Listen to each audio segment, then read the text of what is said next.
ಅಕಡೆ ಹೋಗ್ಬೇಕಾಗಿತ್ತು ನೀನು ಅಕಡೆ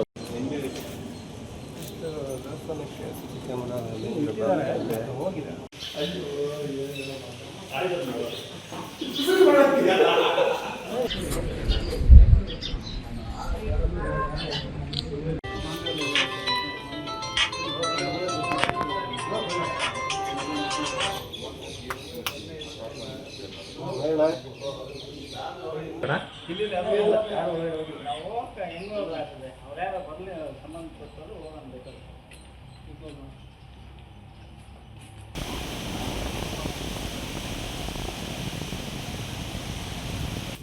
ಉಂಡಿ ಓಪನ್ ಮಾಡಿದ್ದಾರೆ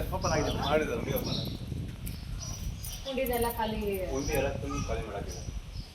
ನಿನ್ನೆ ಶನಿವಾರ ಅಲ್ಲಮ್ಮ, ಮೊದಲನೇ ಶನಿವಾರ ಯಾವಲ್ಲ ನಾವು ಲಾಸ್ಟ್ ಶನಿವಾರ ಒಂದು ಘಟನೆ ಆಗಿತ್ತು. ಅವ್ರನ್ನ FIR ಮಾಡಿಸ್ಬಿಟ್ಟು ಈ ಥರ ಮಾಡಿಸಿದ್ವಿ ನಾವು, ಯಾರು ಇದು ಮಾಡಿದ್ದಾರೆ ಅಂತ ಹೇಳಿ.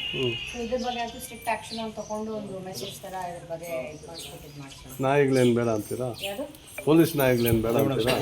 ಮಾಡ್ಲಿ ಅವ್ರ ಪೊಲೀಸ್ ಅವ್ರು ಏನಿದೆ ಅವ್ರ ಕಡೆಯಿಂದ ಅವರು ಕಂಪ್ಲೀಟ್ ತನಿಖೆ ಮಾಡ್ಬಿಟ್ಟು ಅವರು ಇದು ಮಾಡಲಿ. ನಮ್ಮ ಕಡೆಯಿಂದಾನು ಒಂದು ರಿಪೋರ್ಟ್, ನಮ್ಮ ಇಲಾಖೆ ಕಡೆಯಿಂದಾನು ಒಂದು ರಿಪೋರ್ಟಿಂಗ್ ಆಗ್ತೀವಿ.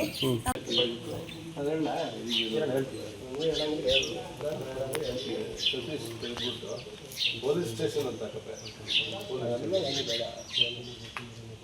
ಸ್ವಾಮಿ ದೇವಸ್ಥಾನ ಚಿಕ್ಕದಾಸರಲ್ಲಿ ಕಳ್ತನ ಆಗಿದೆ ಅಂತ ಮಾಹಿತಿ ಬಂದಿದೆ ನಮಗೆ.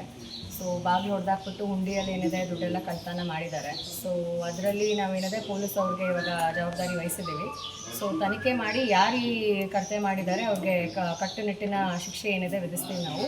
ಮತ್ತು ಇದೇ ರೀತಿ ಯಾವುದು ಬೇರೆ ಮುಜರಾಯಿ ದೇವಸ್ಥಾನ ಆಗಲಿ ಯಾವುದೇ ಪ್ರೈವೇಟ್ ದೇವಸ್ಥಾನ ಆಗಲಿ, ದೇವಸ್ಥಾನದಲ್ಲಿ ಈ ಥರ ಯಾರು ಹುಂಡಿ ಕಳ್ತನ ಆಗಲಿ ಬೇರೆ ಥರ ಯಾರೇ ಕೃತ್ಯಗಳು ನಡೆಸಿದ್ರು ಅವ್ರ ಮೇಲೆ ಒಂದು ಸ್ಟ್ರಿಕ್ಟ್ ಆ್ಯಕ್ಷನ್ ನಮ್ಮ ಕಡೆಯಿಂದ, ನಮ್ಮ ಇಲಾಖೆ ಕಡೆಯಿಂದ, ಪೊಲೀಸವ್ರ ಕಡೆಯಿಂದ ಆಗುತ್ತೆ ಅಂತ ಹೇಳೋದಕ್ಕೆ ಬಯಸ್ತೀವಿ. ಮತ್ತು ಈ ಥರದ್ದು ಯಾರೇ ಮಾಡೋಕ್ಕೆ ಮುಂಚೆ, ದೇವಸ್ಥಾನಗಳಲ್ಲಿ ಈ ಥರ ಮಾಡೋಕ್ಕೆ ಮುಂಚೆ ಇನ್ನೊಂದು ಸಲ ಯಾರು ಈ ಥರ ಮಾಡಬಾರ್ದು, ಆ ಥರ ಒಂದು ಆ್ಯಕ್ಷನ್ ಏನಿದೆ ತೊಗೊತೀವಿ ಈ ಥರ. ಸೊ ಇದು ಮುಜರಾಯಿ ದೇವಸ್ಥಾನ ಆಗಿರೋದ್ರಿಂದ ನಮ್ಮ ತಾಲೂಕಲ್ಲಿ 214 ಮುಜರಾಯಿ ದೇವಸ್ಥಾನಗಳಿದೆ. ಸೊ ಅದರದ್ದು ಭದ್ರತೆ ಮತ್ತು ಸುವ್ಯವಸ್ಥತೆ ಕಾಪಾಡೋದಕ್ಕೆ ನಮ್ಮ ಕಡೆಯಿಂದ ಏನು ಕ್ರಮ ವಹಿಸಬೇಕು, CCTV ಕ್ಯಾಮ್ರಾ ಅಳವಡಿಕೆ ಆಗಲಿ, ಮತ್ತು ಏನು ನಮ್ಮ ಕಡೆಯಿಂದ ನೆಕ್ಸ್ಟು ಪ್ರಿಕಾಷನರಿ ಮೆಷರ್ಸ್ ನಾವೇನು ತೊಗೋಬೇಕು ಅದನ್ನು ನಾವಿನ್ನು ಮುಂದೆ ಕ್ರಮ ಕೈಗೊಳ್ತೀವಿ. ಮೇಡಮ್, ಇದೇ ದೇವಸ್ಥಾನದಲ್ಲಿ